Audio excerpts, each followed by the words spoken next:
Good morning everyone. So for today's video is Mawi Duty nga tayo. So eto na, walang kamatayang lakaran na naman tayo for today's video. So ito hinahatid ko na nga siya, inaalalayan natin siya dito sa daanan namin. So ayan, nasa school na siya. Fast forward. So ito na nga, sinusundo na natin siya para sa kanyang lunch. Pauwi na kami dito. Ayan, lakad na naman na walang kamatayan dito sa lubog naming daanan. So, yearly talaga is ganito yung struggle ng mga estudyante. So, from kinder to grade 1 and then now is TA is grade 2. So, parang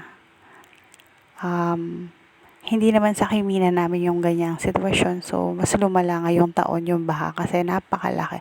So, fast forward, nandito na kami sa bahay. So, tapos na nga kumain si Tia, naligo at lahat-lahat na nga. So, sinusuklayan na natin siya at iniipitan for ready na siya para sa kanyang afternoon class.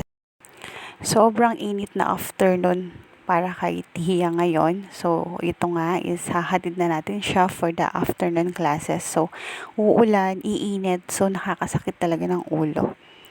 So, wala na nga akong exercise. Para ito na rin yung exercise ko, yung hatid sundo.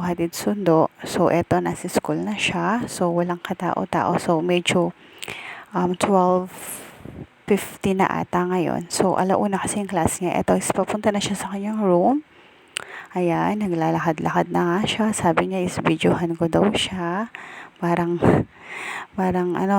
pa-model yung dating. So, ito na, is malapit na siya sa kanyang room. So, dito na lang ako naghihintay and then, uuwi na